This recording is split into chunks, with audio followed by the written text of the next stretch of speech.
Werkudara kowe njaluk apa?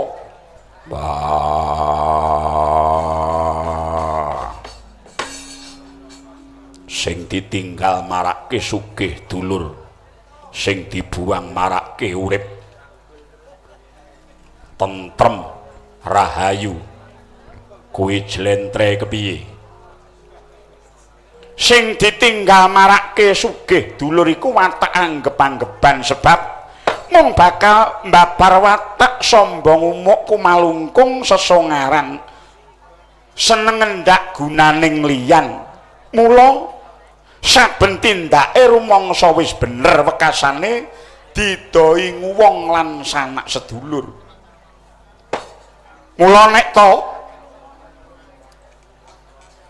watak sing kaya mengkono mau dibuang anane mung lembah manah sugih pangapura. Grabyak semanak gelem ngrungu penemuning liyan ngrumangsani kekurangane sregep ngudi undhaking kamruh.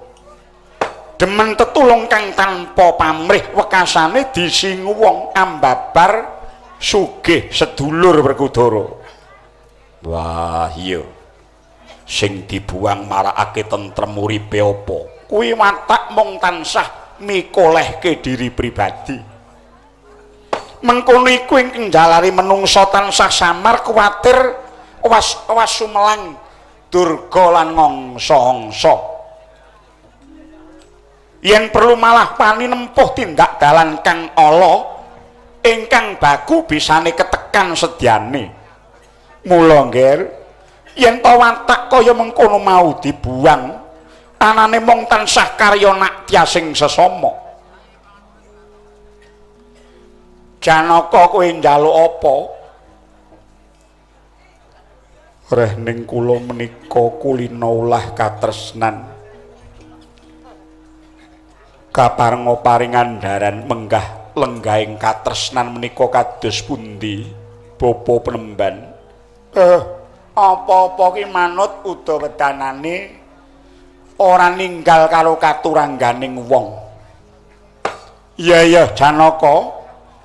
Katresnan iku pinerang dadi loro, yaiku katresnan sejati lan katresnan mirunggan. Liripun katresnan sejati iku tanpa pamrih mung nindakake wajib, tuladhane kaya ibu ingkang nglairake putra. Direwangi ngandhut 9 sasi 10 dina nglairake nyuntak ludira tatah jiwa. Ewadene tanpa pangarep-arep piwales apa-apa pamrihe mung nindakake kewajiban. Semono uga anak ora bakal bisa males sepira bobot katresnaning ibu. Nanging nek katresnan mirunggan tuladhane mung kaya wong tani kang ngingu raja kaya nresnani kebo sapine merga mung arep dialap gawene.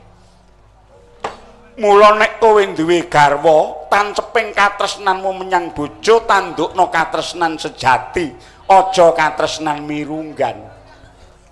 Bojomu aja mbok anggap kebo sapi, bojomu aja mbok anggap sato kewan brangkangan. Mbok tresnani, mbok gula wentah, mbok ingoni, mbok pakani merga mung arep mbok alap gawene. Inggih Penemban. Sengkuni kowe njaluk apa? Yen pangapunten. Gandeng kula menika kalian semah kula sampun pisah ranjang. Namung kepengin nyuwun kados pundi? Ngraketaken daging arenggang balung kang pisah Penemban. Yen kuwi aja takon aku, takono Begawan Drona. Mboten kula nangke duda kok. Padha dudane kok ditakoni. Mboten. Prabu Baladewa paduka arep mundhut apa? Sing gedhe pangapuramu, aku ora njaluk apa-apa. Lah kena ngopo Prabu Baladewa kok rawuh ana pura negara Ngastina? Penemban, sejatine aku ora kepengin meguru. Aku ora kepengin meguru menyang sapa wae. Nanging aku mung kepengin ngestreni lenggayayi Prabu Puntadewa sekadang. Ya Yayi Bimasena lan ya liyane. Budalku saka omah ora ana ceceking rasa kepengin meguru. Mergo upama aku kepengin meguru babakan kawruh ngelmu kasampuraning dumadi mokal yen ora ngerti kondange Baladewa nalika aku isih enom. Aran Kakrasana aku tau nate dadi wasi mapan ana ning Argasanya. Aku wis ngilut malang kawruh panjing suruping pati mulyaning Sang Kanparan. Kabeh wis tau tak gilut. Upama ta Baladewa kepengin golek jaya kawijayan kanuragan, tegese to sing balung uleting kulit mokal yen ora krungu kondange Baladewa. Kangsa dewa mbiyen Sekti Mandraguna parandene mati dening Baladewa. Kuwi perkara kasekten. Katelune perkara kawruhe wong tetanen wong nandur, garu mluku matun macul lan sak pepadane wis tak lakoni nalika aku isih mapan ning Widara Kandang biyen. Dadi aku nganti bingung arep njaluk apa nganti bingung aku. Mongko ngelmu iku kelakone kanthi laku, lekase lawan kas tegese kas nyentosani. Setya budya pangekesing durangkara tegese wong duwe ngelmu duwe kawruh yen tanpa dilakoni ora bakal awoh apa-apa. Mula tumrap Baladewa tanpa kawruh tanpa ngelmu apa-apa, patone uripe prasaja ora tau gawe sri ing liyan, ora natoni marang atine liyan, wis cukup tumraping Prabu Baladewa. Lan maneh ben-ban tumrap aku pawitane wong meguru mono kudu percaya karo sing diguroni. Kuwi tumrap Baladewa. Lah sok ngono Baladewa ora percaya karo Begawan Lomono. Pancen aku ora percaya. Aku ora percaya karo kowe. Mula aku tak mapan ana njaban garis wae. Tinimbang aku entuk kawruhmu ora wurung ora mlebu ning rasaku. Luwung aku tak mapan ana njaba garis wae. Oh iya, monggo yen to pancen mengkono tekadmu Baladewa. Jaka Pitana wonten dawuh penemban. Lah iki ngene ya, Ngger. Rene nyatane Pandhawa lan Kurawa wis katon padha raket supeket. Mapan ning pura negara Ngastina nganti dina iki. Aku kepengin manunggaling Pandhawa lan Kurawa iki nganti besok.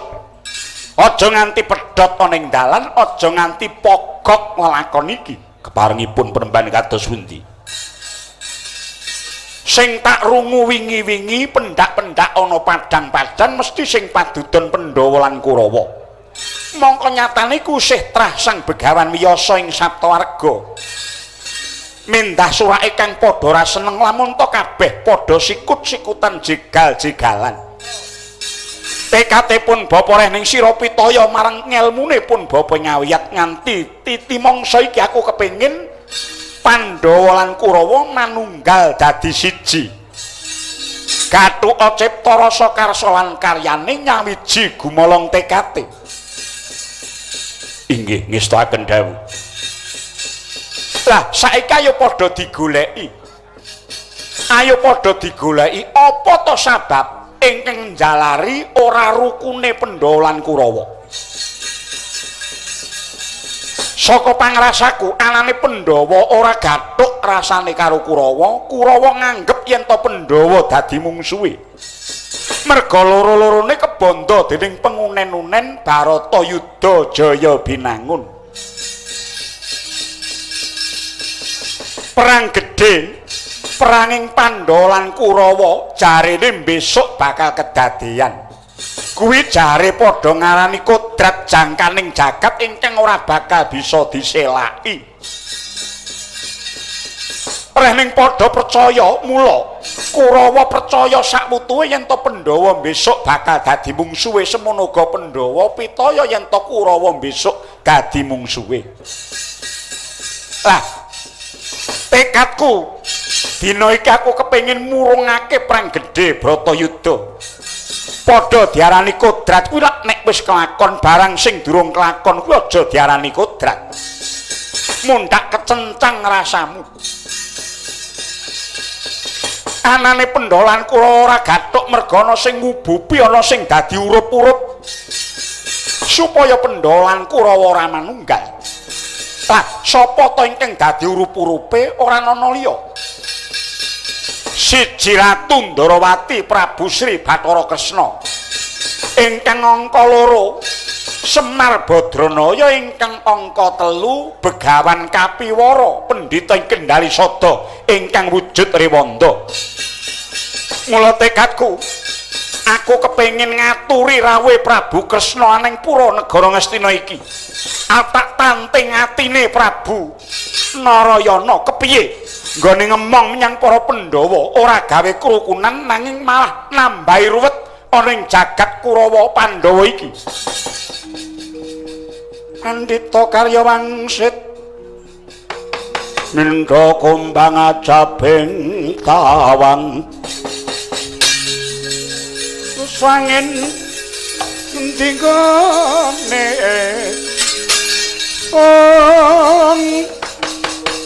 yang kaleng kangkong isining wulo bang isining wulo wong wang yang gigiring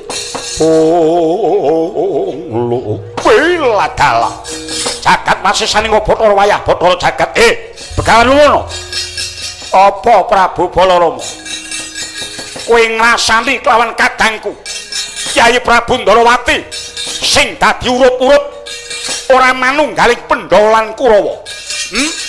Anggep apa? Kowe diaku dadi bapa guruning Pandhawa para Sata Kurawa nanging tak rungokake saka ngarep cirik-cirik wulangamu kaya becik nanging tuntume kaya jeneng dodol ingkang tumiba ing wedi.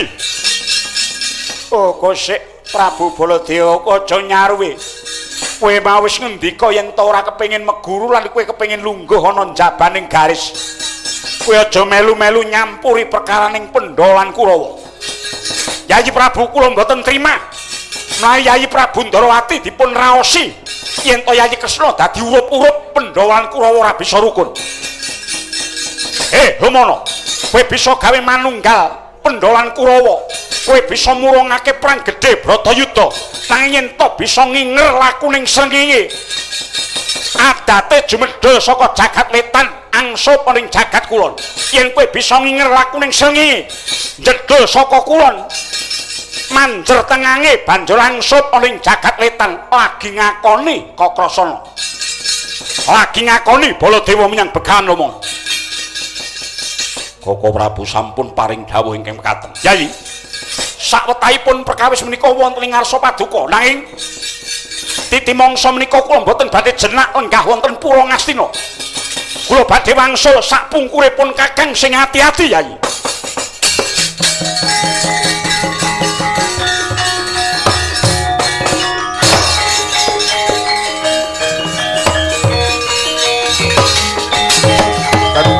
Sang kapirangu rinangkul kinempit kempit do sangretnaning pawono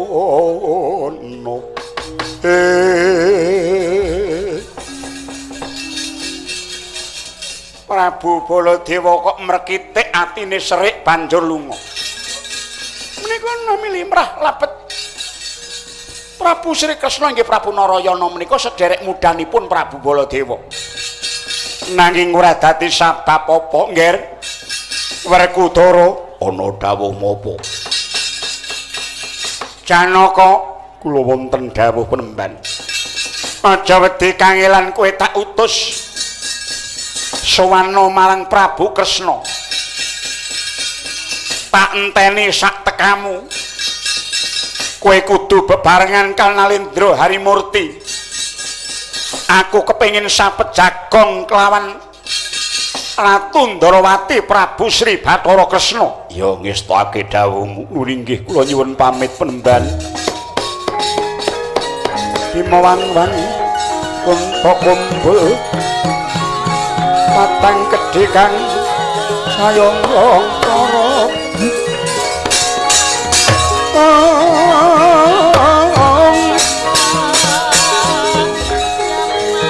Kandang selewer kaca sewu meta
Lah ing kono ta wau Gustitipun nenggati ing pasewakan Sinata Samanjing Loka Pusantara.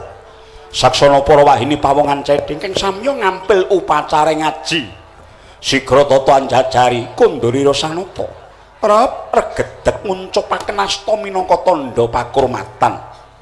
Yayah kablabak ing toya bena.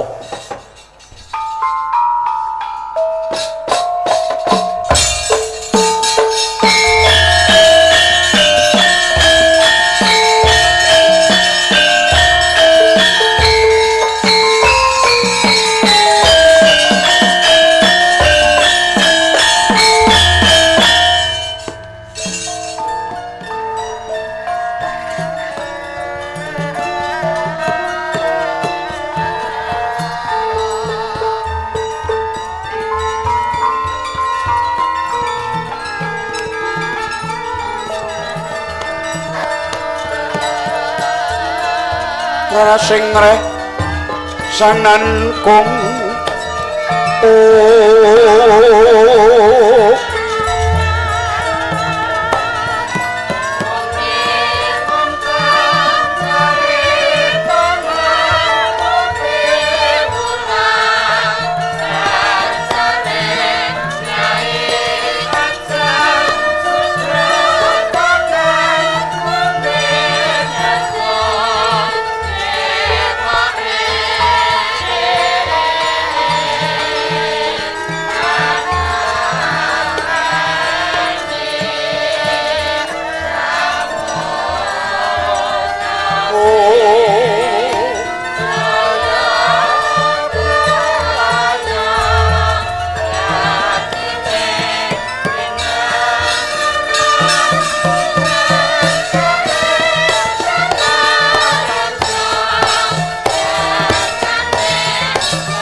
Yoi.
Kalongking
patong koindu wiyat amun-amun lirku mambang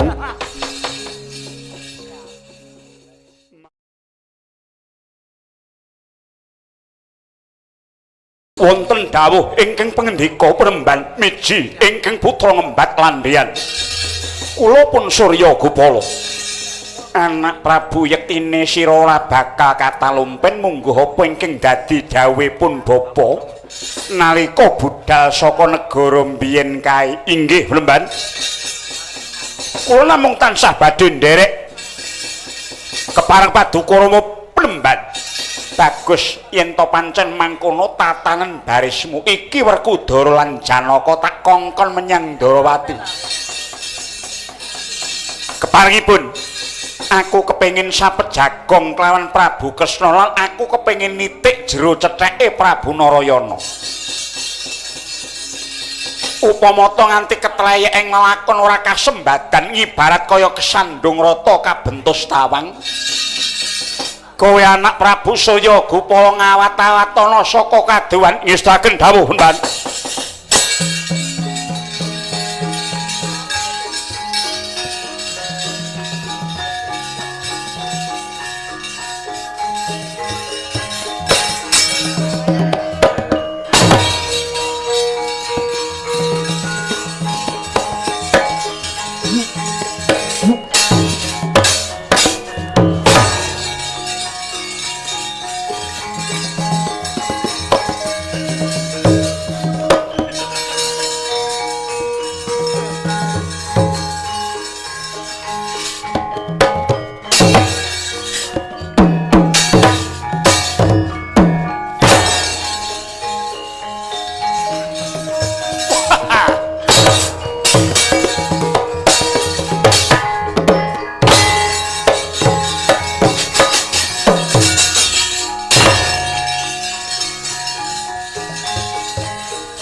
wayane sapa iki